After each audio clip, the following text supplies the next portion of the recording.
them somehow. Welcome, everybody. I'd like to call the Board of Education and Business Committee meeting together for Tuesday, November 24th, 2020. First item is the adoption of the agenda. I apologize. We respectfully acknowledge that we are meeting on the traditional and ancestral lands of the Coast Salish people, where we live, learn, and play. Is there a motion to adopt the agenda? Trustee DeGroot, Trustee Croft, all those in favor? Opposed, motion carried. Minutes of the October 27th, 2020 Board of Education and Business Committee meeting. Moved by Trustee Croft, seconded by Trustee DeGroot. All those in favor? Opposed, motion carried. Action list, BEBC November 24th.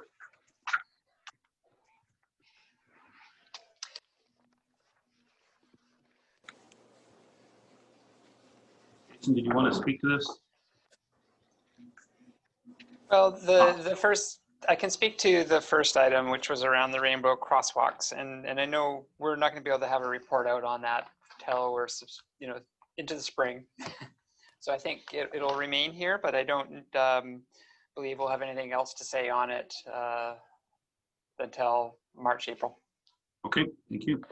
And the chair is not here, and so is anybody else can speak to the distributed learning funding? I think we could just note that the letter's been completed. Okay. Moving on to petitions and delegations. There are none, and we do have the district coordinators of instruction and innovation with us tonight. So Claire, if you can invite Rich Reddy and Karina Fitzner to join us. Are they speaking together or separately? Rich is going to speak first. Okay.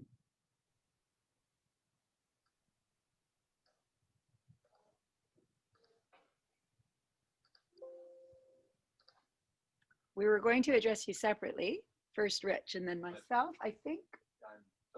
We have toast. Technical difficulties over there. So, he's got bumped off Wi-Fi, I'm not sure why. So when you're ready, I can, if you choose, if that's now Sure. or later. While Rich is getting ready, if you want to start, Karina, that would be great. Sure, just give me 1 second, please.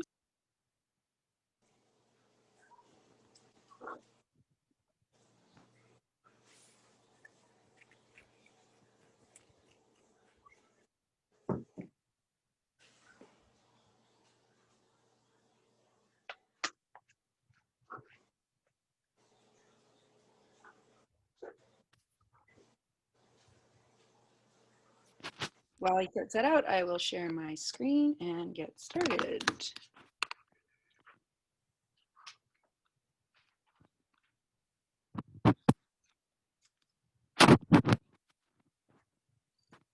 There we go. Can you see my screen? Yes, we can. Thank you. All right, so White Squale, I'm Karina Fitzner, the Secondary Coordinator of Instruction and Innovation. Rich and I collaborate quite closely, and to the point where I was actually going to follow up on a couple of things he was going to say first about how we run our team. I'm part of our year learning team, and here we go. So first I was going to address a little bit about our approach, my approach and our team approach, very much grounded in this strategic plan.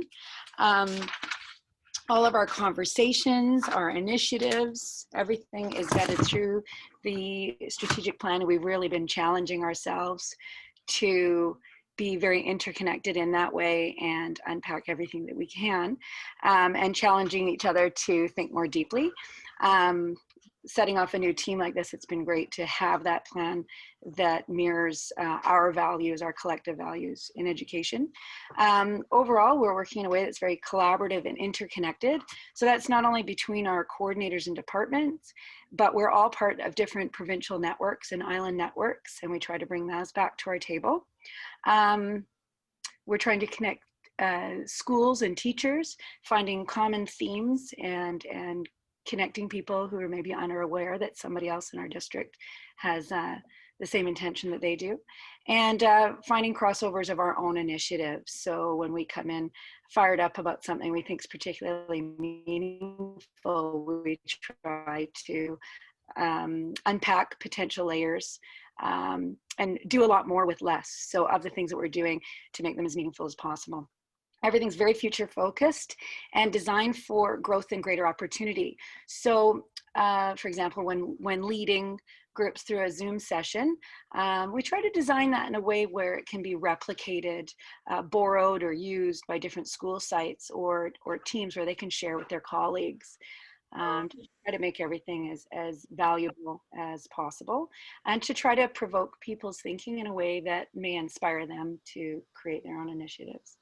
And a lot of our work is, or all of our work is very research-based. We're a bit of edu nerds, do a lot of reading, a lot of bouncing ideas and testing out our ways of thinking with each other, just to make sure we're not going down a dark hole of good intentions.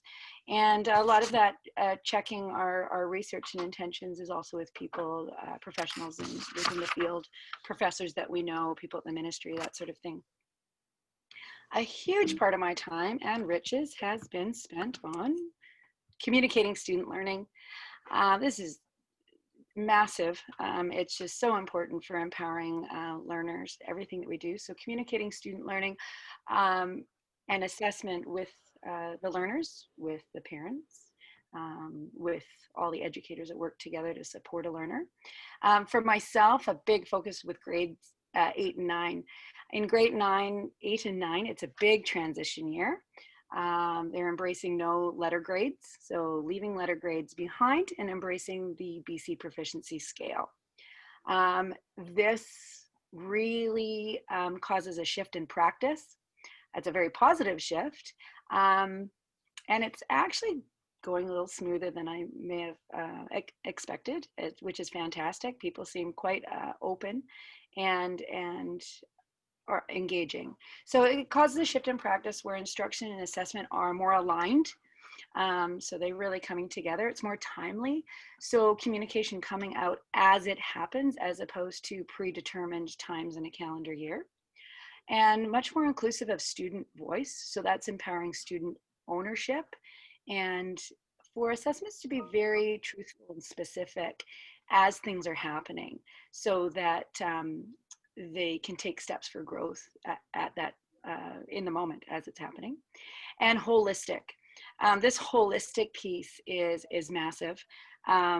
It seems lofty, that word, it's a funny word there, but it's key in developing a robust understanding of the learner and an accurate summary of their progress. So in exploring this, we turned to the research of Damien Cooper and the Canadian Assessment for Learning Network and other researchers who use this triangulation of evidence. If people in different fields also use triangulation of evidence, anything research-based, and it's a way of bringing together qualitative and qualitative data to make, again, a very holistic understanding of each learner individually. So it's bringing together products, which we're more familiar with, that's stuff more typically found in a grade book, conversations, of course, and observations. So seeing things being applied. Can the learner, certainly they can do a test perhaps, they can put things on paper, can they apply that? Or vice versa, a student can build a yurt out of a matchstick and it's very impressive, but they have a really hard time when it's a written format. So in looking at all aspects of that learner, we get a better understanding, and we can blend all that data sources, that validates all ways of learning and being. And it forces us as the educator to really look at our learning standards. What are we assessing? What are we teaching? How are we designing our assignments, our projects, our units? How are we designing our assessments in connection to our curriculum?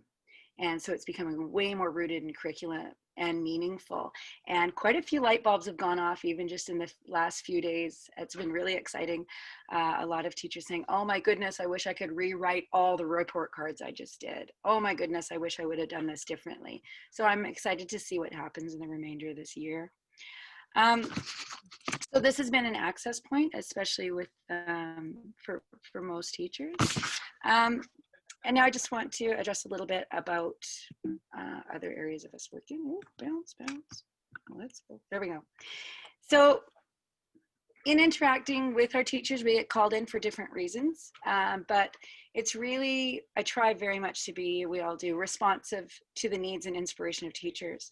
So when we're called in, really listening openly, listening without an agenda, and listening beyond words. Now, this is a time where people really appreciate being listened to. It's sort of a high emotional year. But by listening beyond the words to find the nugget and the focus of where can we really help. So the starting points of the conversation don't necessarily reflect the path. People may call us in, for example, someone called, I got called in by a secondary school about literature circles in the upper grades, but really the conversation led to how do I build the community so that those can be successful. And so the conversation goes to what the true hurdle is in their intention. So people have great ideas, but why is it not happening? And often it's more questions, more listening to get there. What people think they want or need often isn't what they really do. And so those open-ended conversations are leading to great things. And for me, I'm finding a lot of those conversations are leading to an instructional approach that is very powerful. But most of the conversations, even in the context of math, science, whatever it is, it comes back to this. And dialogic teaching is an approach and a way of running the classroom that empowers the students to work together. And it's more reciprocal and it's in the moment.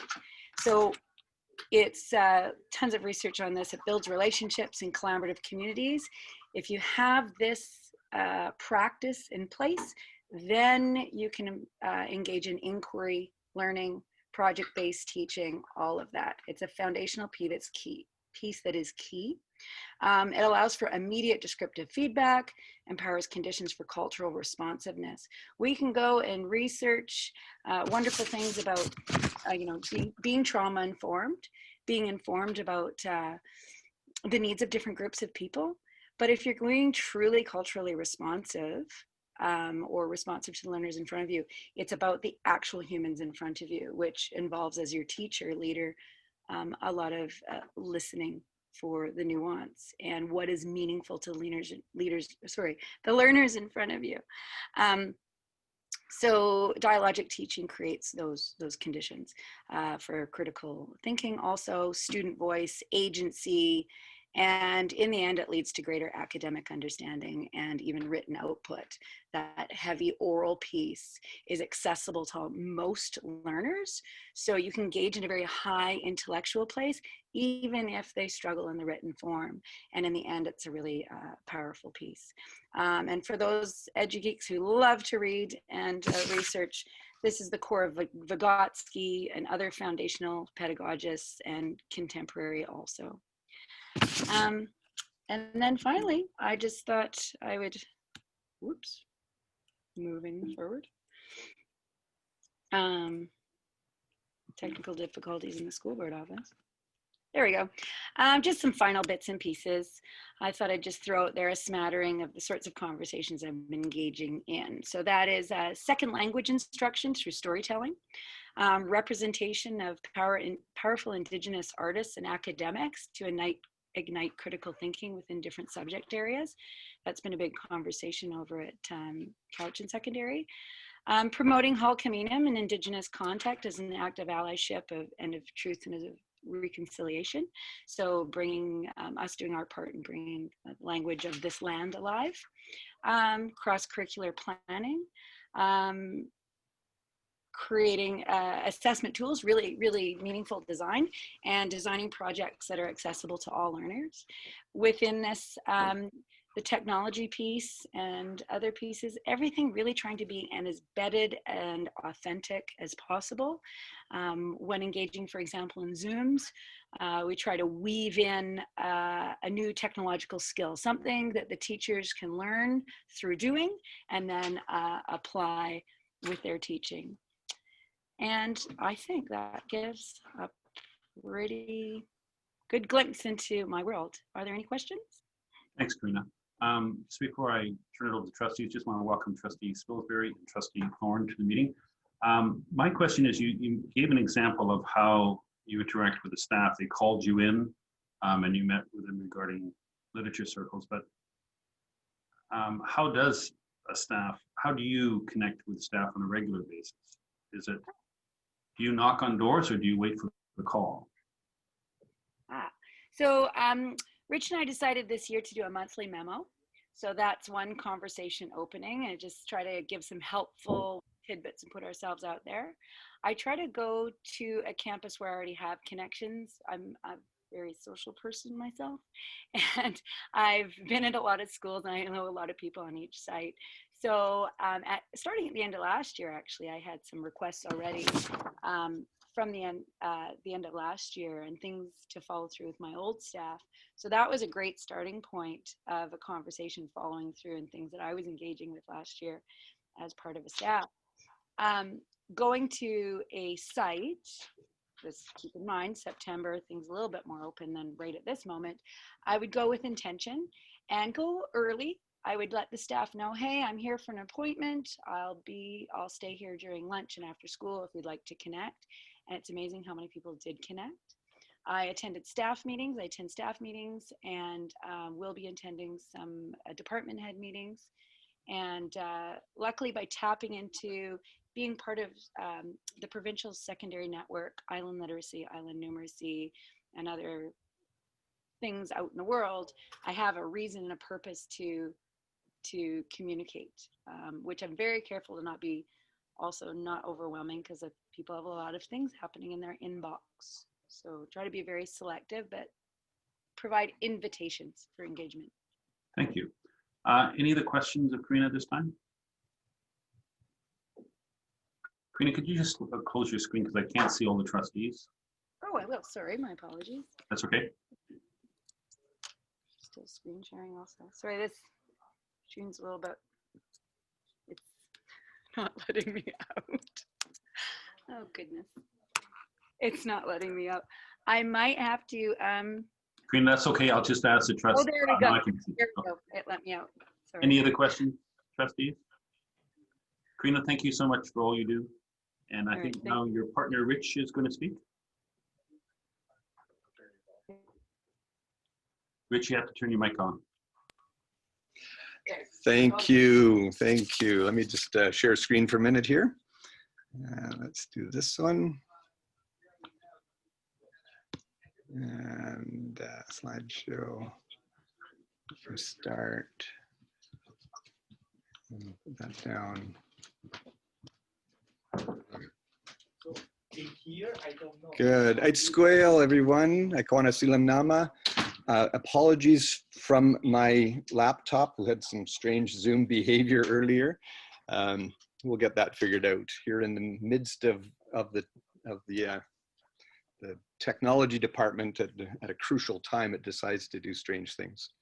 My name is Rich Reddy. I'm the Elementary Coordinator of Instruction and Innovation. I want to thank you for the opportunity to share with you today. Well, I'm going to share this in a little bit of an allegorical way. And let me just make sure that things are working. Here we go. We are guided in everything that we do by our strategic plan. And there's one way that I look at it that helps guide me in my role. And the way that I think about it is that the strategic plan is our map. It's a map with many destinations.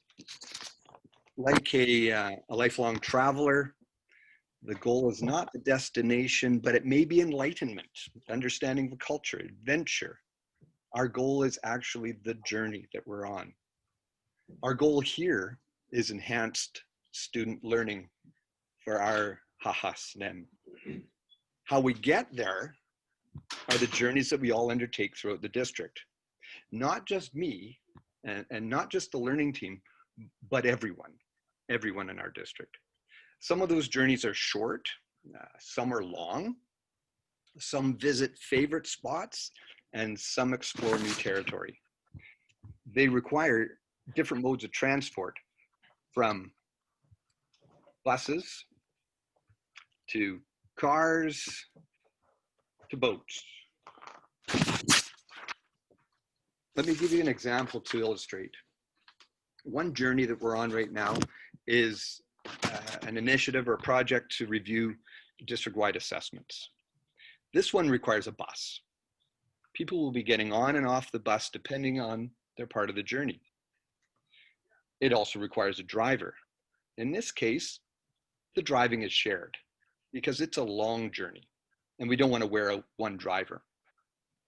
So we've got the bus, we've got the drivers, we've got who's on the bus. Now we need some fuel and the keys to the bus. Ultimately, that raw fuel comes from the ministry, but it sits in the Sandquist refinery, managed by our Secretary Treasurer, who funnels the fuel out to gas stations. And these stations are managed by different people. In this particular case, for this project, that bus sits waiting to get fueled at the Coors Gas Company. This company also has the keys.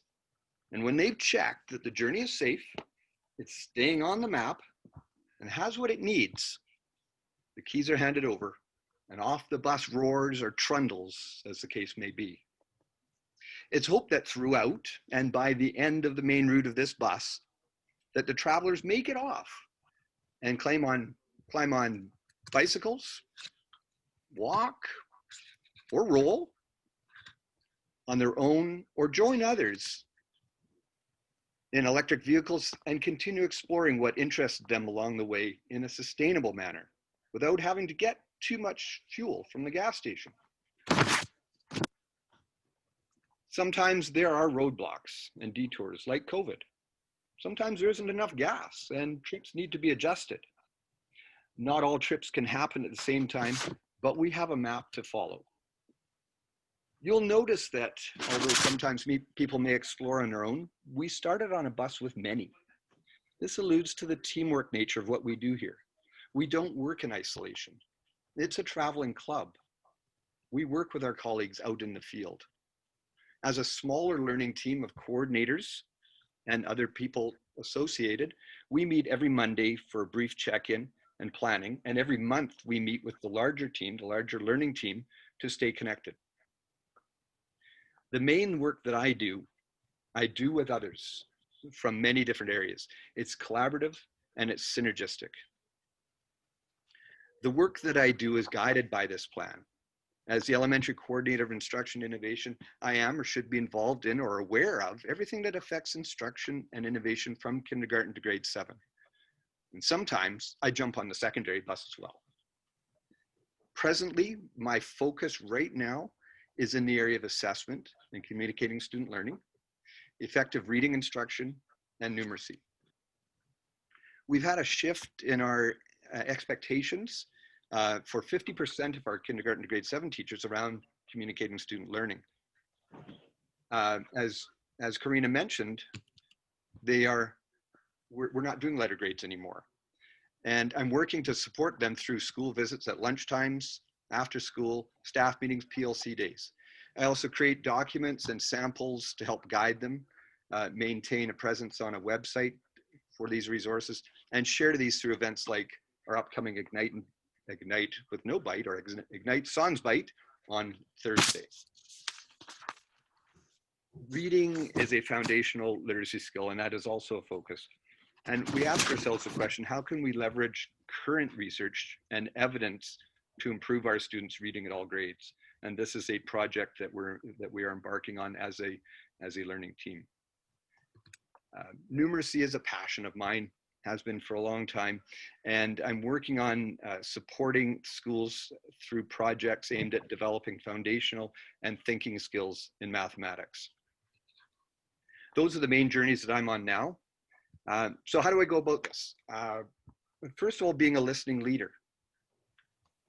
By practicing compassionate disruption, gently asking the questions and learning alongside my colleagues. I am keenly aware of the challenges our present global situation has presented to our system, and tread carefully and with compassion while nudging thinking and practice in a system that is under transformation. I see this when I go out to talk to teachers. And it is that gentle nudging, the gentle provocations that will help along the journey, especially in these times. Heichka, I want to thank you for the opportunity to share with you today, and I'm happy to answer any questions that you might have. Thanks, Rich. Love your storytelling. You mentioned something about a monthly meeting of learning, a large meeting of learning. It wasn't leaders, learning team. Yes. So we call it the learning team small and the learning team large. So the learning team small are all of our coordinators. That's myself and Karina, our early years coordinator, Brenda Lee, our coordinator of Indigenous Student Success, Hannah, our career and trades coordinator, Ryan Goff.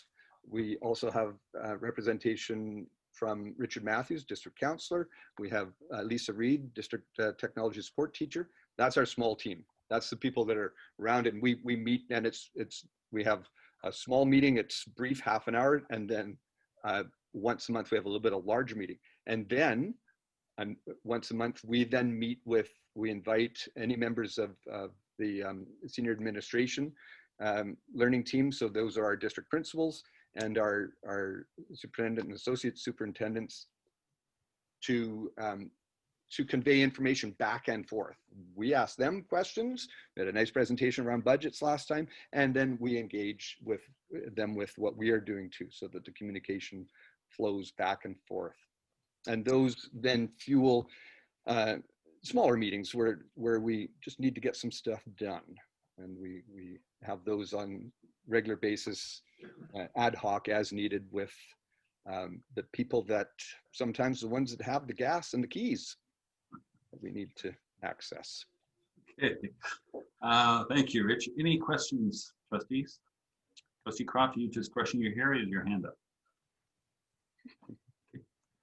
Well, thank you very much for your presentation, Rich and Karina, and it must be an exciting position you both are in, and look forward to the benefits of all your work and the people that you work with. So, thank you both. You're welcome. Next up is logo brand standards. Mike Russell.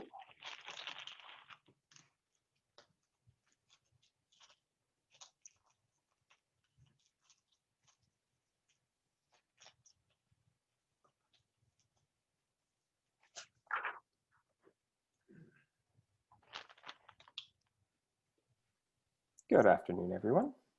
Thanks for having me on. I'm just going to take 1 second to get set up here and get our brand standards up. I just want to run you through really quickly the work that I've been doing since we last talked, or last we spoke, which, or at least the board meeting, which was when we launched our logo. And there has been tremendous, really good feedback on it. And so that's been very heartening to me to see. And I know Stuart has relayed the same. So let me just get the brand standards up here, and I will go through this really briefly with you, just to kind of outline some of the work that has happened and how we are currently using the logo. If Rich is still on, thank you, Rich. You used it lovely in your presentation. I appreciate that. So I'm just going to share my screen here. There.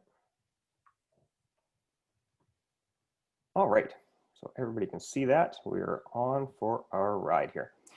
So the brand standards document is a document that's basically laying out how we can use our logo properly. It has a lot of different elements to it, basically talking about the different types of logos, sizing of logos, our brand colors, all sorts of fun stuff. I think it's fun anyway, so here we go. We give our acknowledgement, obviously, for the work that we're doing here, and dedicate it to our First Nations, Inuit, Métis, and all children of the Cowichan Valley School District. We have a message from the board talking about the visual identity. It's a little bit about the story and the journey that we've taken to get to where we are. Talking about the representation of what that logo means to us. Some of the elements inside of the logo, as Stuart alluded to, when he talks about the rising sun, giving thanks for that morning, the raven, the frog, both talking of transformation, not transportation. Still thinking of Rich's presentation there. And then our collective journey being represented by the canoe, the community by the 4 people inside. Message from the superintendent, basically thanking Stuart for the work that he did, and then inviting our staff and our community to be part of using the new logo. So our journey is beyond education is kind of the moniker for our logo project. You know, our story is beyond education. That's our tag from our strategic plan. This follows very closely in those footsteps, but basically that visual representation of our strategic plan and our story.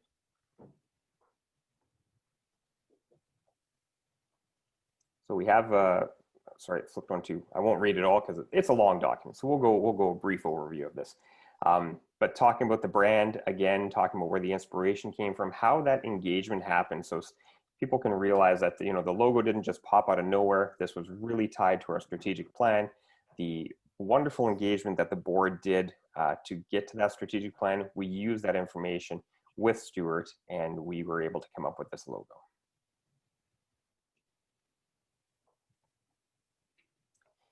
From there, about our artist, nice write-up about Stuart and the work that he undertook to get to where we were. And then, I won't play it for you, but has everybody seen the video? I believe I've played this before for everybody. Stuart talking his way through the logo. Yeah, I think all of us have seen it. It's great. Perfect, thank you. Well, don't need to spend time on it then. And then really starting into the meat and potatoes here. This logo, the one that you see in front of you, is the official logo. That is the one that we try to use on most of our documents. It is the proper orientation, it's the proper colors, proper sizing. So this is the one that we try to use on most of our things. We do have 2 different orientations to it. So we have both a portrait and a landscape, so different uses, different sizing that you need to have. We have both available. Then importantly, we also have different variations on color. So if there are times when you need to use the logo with a different background, a different color, we have those variations. I do lay out through here where those variations are best used and where you can find them as well. We also have a white canoe with white lettering instead of the black canoe with black lettering like before. These ones used best in light backgrounds. The next one's used best in dark backgrounds. Nice contrast with our district colors there as well. And I can show you later, but I've built an entire web page where you can go, you get this document, you can download all of our logos as well as a link to templates. So I'm slowly rebuilding all the templates in the district, having them housed in one central location that anybody can go to. You need a memo, you need a school suspension form, you need whatever other form it is, you can go to that one place and you can download that. More pertinent for folks who are starting to use the logo in designs, how small you can size the logo, how much space needs to be around the logo in any given design that you're doing, and then the file sizes and what they are for. So how big that you can size a small file, a medium file, and a large file. This was a fun page to build. It was the do nots. So don't do any of these things with our logo. Don't squish it. Don't change the orientation of it. Don't use a light logo with a light background, a dark logo with a dark background. Don't use the artwork without the visual word mark or vice versa.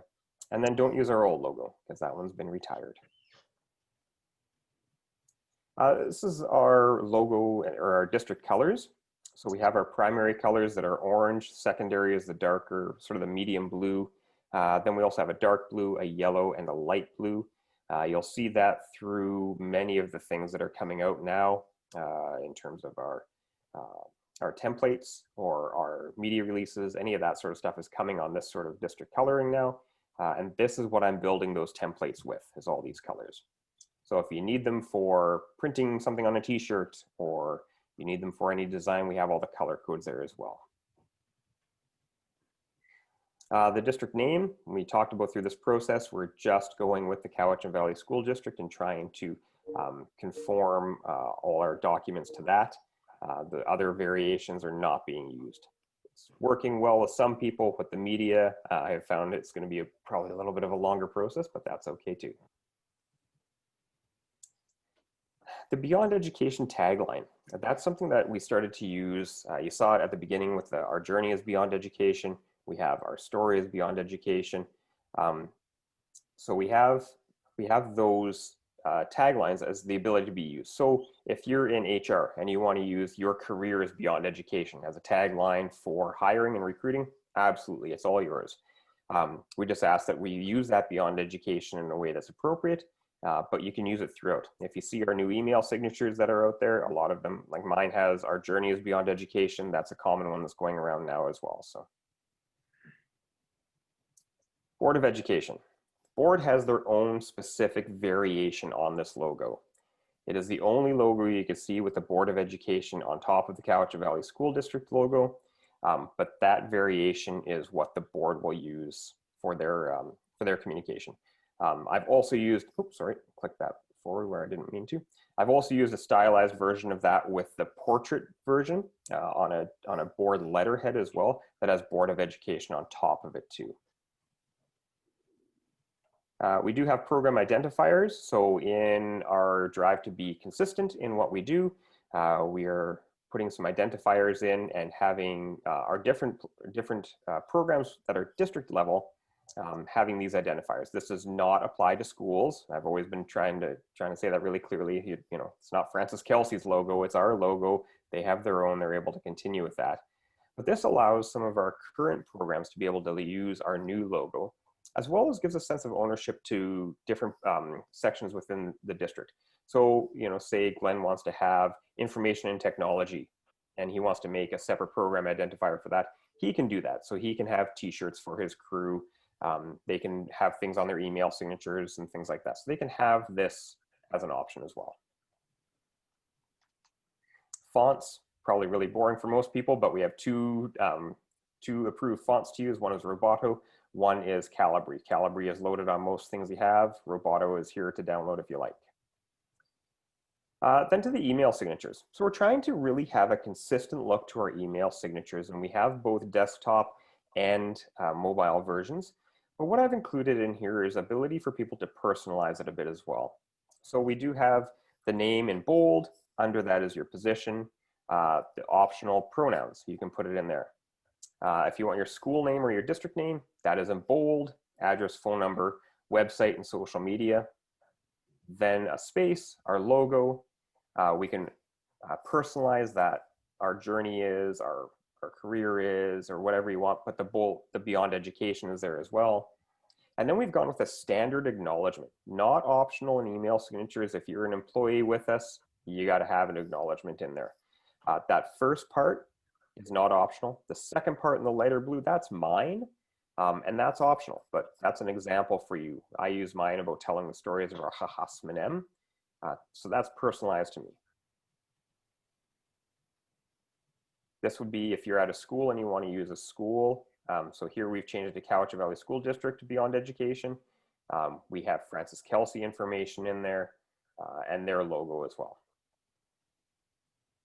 I have made tutorial videos on how to change your desktop email signature, and also this one, which is your mobile email signature, which doesn't work with the logo itself, but the format still works. You have a tutorial there as well on how to change your email signature.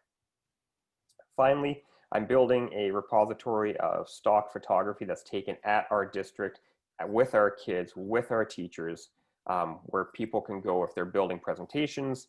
They can go right there and get pictures that we know they're media approved. We know they're our kids. We know it's local, and it's going to be good to go. As well as our videography, I have a link to our YouTube, but also contact for me for doing video editing and getting our contractors lined up for you. Finally, as I alluded to earlier, our templates, they're built and stored on one page, where they will be. I have a bunch of them that I just need to get approved through the approval process, and they'll be loaded up there and ready to go for people. And that's it. That is our brand standards. Thank you all for coming on that journey with me. Excellent work, Russell. It's incredible. Mike, sorry. I have a couple questions before I turn it over. That photography library Mhm. that's available to any school district employee. It will be, yes. That would be an excellent resource for your international student program and their marketing and promoting of the district. So, thank you so much. Any questions of Mike at this time? Trustee Spilsbury? Your speaker, yeah. Can I just ask, is this also aligned with our website so that each of the logo distinctions will be embedded into the website? So for our website, we've gone with the official one, the very first logo I have. I don't know if you've been on our website recently, but I've redone the colors, the fonts, the logos throughout, as well as where the typography ends up, if it's bold, if it's a heading. And so I've done that. I've built that separate web page as well within ours, where you can download all those items. So it's all aligned now. There's still work to do. I'm sure there's references to SD79.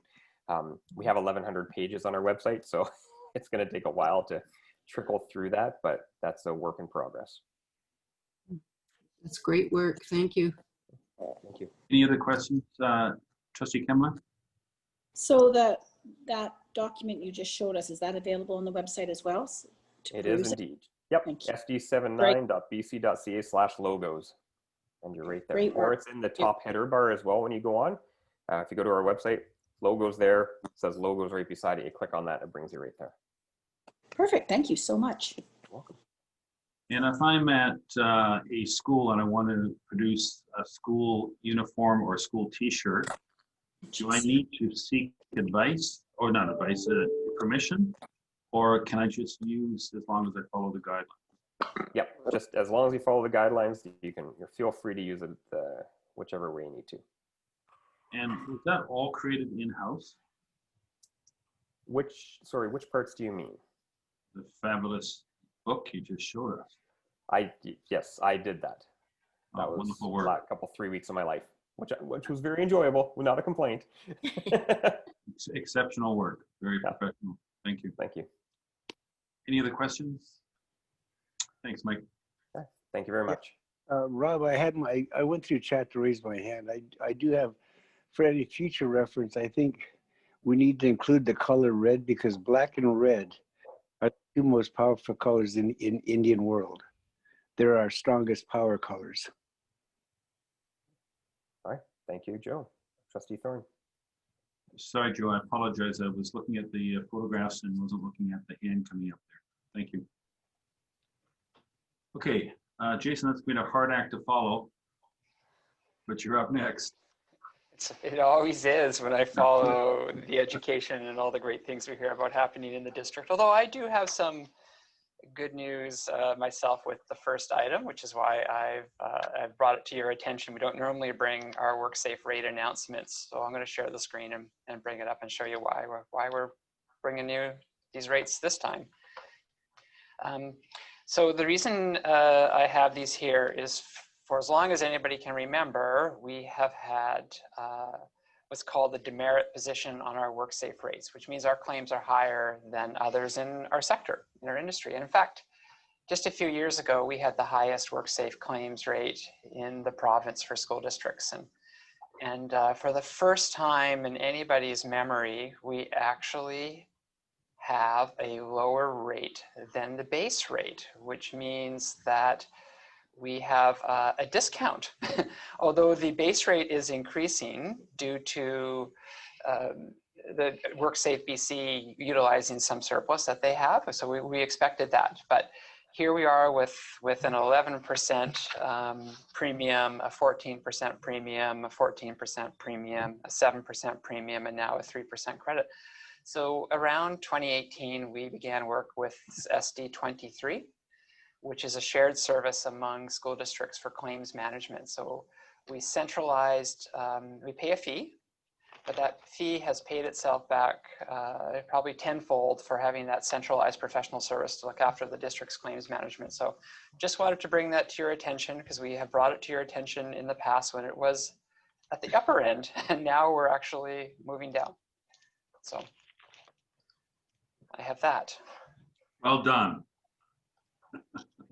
And now we get to the fun part for me. I will, if Rich Reddy described the finance department as the gas station, I'm going to tell you how much gas is left in the tank. Okay. So I have a bit of a presentation. It wasn't included in the initial package. I did get it out towards the end of the weekend. So here we go. I'll move it over so hopefully it shows in everybody's screen and hopefully it's large enough. So the board has seen the funding estimate before, and when we showed you this document before, we showed you that we were down about 33 students from last year, which was 99.6% of our student numbers from the year before. We celebrated that as a good news story. We talked about how 173 kids had shifted from from regular standard funding into the DL program, and how, because they're funded lower, just dropping by 33 students actually dropped us by 646,000. And then we talked about, or showed you before, how we've increased in our special needs numbers, 20 level 2, 17 level 3, which is generating some additional funding of 564,000, offsetting that drop up above, and an increase in our Indigenous education target. So you've seen this before, but I bring it back as a reminder because I'm going to actually tie it all together here in a minute with what it all means. It means that the grant is down by $91,505 based on our estimate. And we don't have February and May numbers yet. So those are still to come, would be a bit of a risk factor. So when we take that and we translate that into our overall revenue for, and see, Mike, we're using your new logo nicely here. When we translate that into our, into our grants, I was going to show you a couple of adjustments that we've made here. So we've got some new money in for a BCTF mentorship program that we didn't have before in our budget, and there's an equal expense for that. Support staff standardized plan benefits. We didn't have that in our budget, and there's expenditures for that as well. We've dropped our expectations about $120,000 on international and out of province tuition fees. Still based on us receiving the Q3 students that we anticipate will be able to get here. That'll be, we're still hopeful that the recent COVID cases doesn't turn that around. And when we look at all that, we end up with what we suggest our operating revenue would be about $87,555,578. I'm going to take that and translate that into another sheet here, which is our year-end projection. So a bunch of work's been done around our balances as of November 15th to try to see, is our budget reasonable with what we currently have. And this is overall our revenue section. When we project off of the revenues, we see that we're looking like we're going to come in about $20,000 over budget at this time based on what we have in the current budget. So I want to show you that. Just some small variations. We did a lot of work around projecting on our staff salaries. You know, those are 90% of the budget. And an example of how we do this work is we look at the last pay period that we have, and we assume, in the absence of other information, that the next pay period will cost the board the same amount, and the pay period after that will cost the board the same amount. And we can look at our year-to-date balances. So for example, with principals, this would be the balance at November 15th. And the way I would have arrived at this figure here, 5.9 million, would have been simply to have taken that November payroll and rolled it forward to the end of the school year. It's a little bit more complicated than that when it comes to teachers, in that often schools hold back staff for second semester or second half of the year, or we may not have allocated everybody out yet who was in, for an example, inclusive education. So when we look at that budget, on a $36 million budget right now, we're projecting having $150,000 left. That's a very, very small percent on $36 million, very close. Education assistance, again, quite complicated. Some months have 3 pay periods.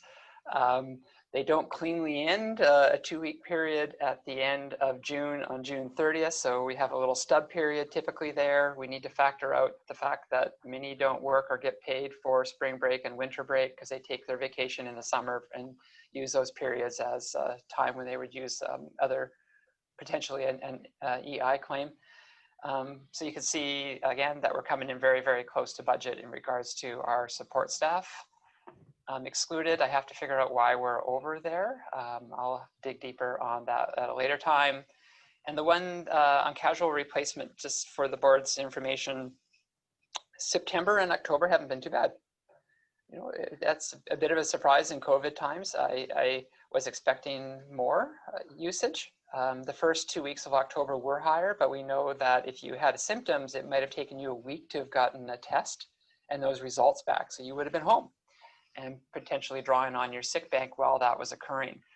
And this was done as of the October 30th data because the November 15th hadn't been run yet. So we'll continue to monitor it, but for the first 2 months, not so bad. We're actually on budget, about $42,000 under budget on a $3.3 million when we look at all work groups, use of absenteeism and replacements. Too early for us to look at benefits and really all the supplies, but I just wanted to show you that on the budget that we've created, we have a surplus right now of about $580,000. That's all coming out predominantly out of our wage accounts, which are within 0.8 something % of the overall salary budget. Very, very close. So what does that mean? How much money is left in the tank? So it means that we're having to balance the budget. We're having to draw on the surplus that the board had of $3.475 million. So that would be the draw off the June 30th, 2020 surplus. How much was that surplus?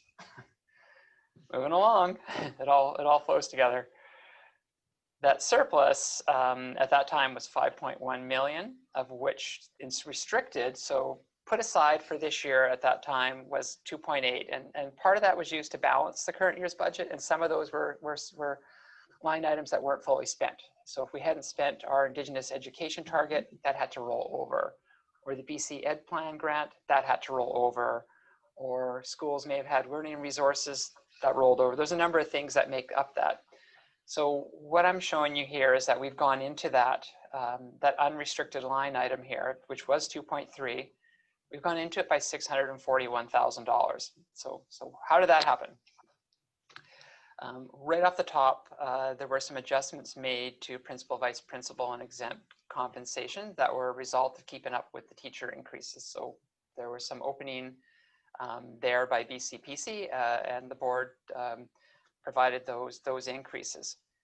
We saw there was about a $90,000 reduction in the overall grant when I went back to that opening sheet where I showed you that because of the shift between DL and regular, we dropped the grant by about $91,000. There's another $45,000 that has to be spent within the Indigenous education grant. We reduced the ISP revenue expectations by about $120,000, and we have a grievance settlement that cost about $120,000. So those all shifted really, really close to about that 650 range, which is how we're there. So still in a good position. This 1.665 is just under 2% of budget left in contingency. Lots of unknowns to happen between now and the end of the school year. Certainly we'll be watching those sick leave balances really, really closely. You know, there may be some other requests on those funds that come for the year after December, you know, as we get back after the winter break. But it's a good place to be. We're still higher than where we were in surplus last year, and we dealt with many of our COVID expenditures. We're thankful to have received the provincial grants and the federal grants, which have addressed most of those expenditures to date. You know, we're relying on the ministry successfully receiving the second half of the federal funding from the federal government, which I'm sure is going to happen, but you know, until the federal government sends a check to the Ministry of Education to send us the second half, that's $1.5 million we're still hoping to receive. But I think we're looking good right now, and we'll continue to really monitor the absenteeism budgets and our other expenditure budgets, but it's a good place for November. a lot happened. Things have been moving really, really quickly. It seems like we just opened in September. That it's been a blur in our office for the last 2.5 months, and I'm sure for you too. It took us a while to really catch up with everything that had happened and have the budget reflect all those changes and all those various grants and reconcile it all. So we just wanted to bring you a snapshot of where we think we're at today. Or in Rich Reddy's words, how much gas is left in the tank. Thank you, Jason. Any questions, trustees? It's nice to see that we still have some money in the tank, or gas in the tank. Yeah. I see Elizabeth. Oh, sorry. Trustee Croft? Thank you. Sorry, a little late on that one. Thinking back to absenteeism and so forth, do we have any relationship between how many of our teachers take advantage of the free flu shots and what our absenteeism is like? Is there any correlation there?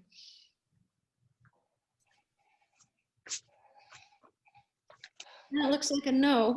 Well, I'm not sure how to draw that. You know, I hope so. I know that it was very well. I remember when I went this year, and I went to Mount Provo, and I was in a long lineup, so I know that it was sold out where we had it available. I have to think that it does. We reintroduced the flu shot a few years ago in the district, and it's been well received. It's been well participated in since it's been brought back. For a number of years, it was eliminated just when the board had to pay for it. But I always kind of questioned whether, you know, if you were spending $5,000 on flu shots, it didn't take that many days of absences to pay that back. Yeah. Yeah. So we did reintroduce it even when the board had to pay for it, but now it's all provided for through one of the pharmacies that's coordinated through health and safety. I think we had 5 different opportunities, each section of the district and then central here at the board office for people to get it. So I hope it has an effect, and I certainly saw longer lineups this year than I did last year. Great, thank you so much. So what does it cost us? Nothing. Sorry, then who pays for it? It's provided because people in the school district work with children in education. It's now provided by the province. But just because it's COVID? No. Or overall, you're eligible for a free flu shot because you work around children.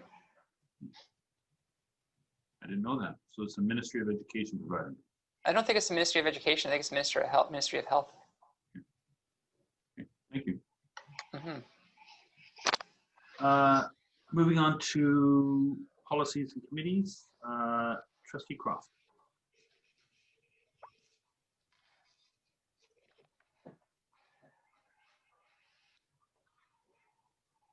Your speaker is off, or your microphone's on. Thank you. I'm just pulling up the right document, which I had at the ready, but moments ago. Okay. One more second, I'm almost there.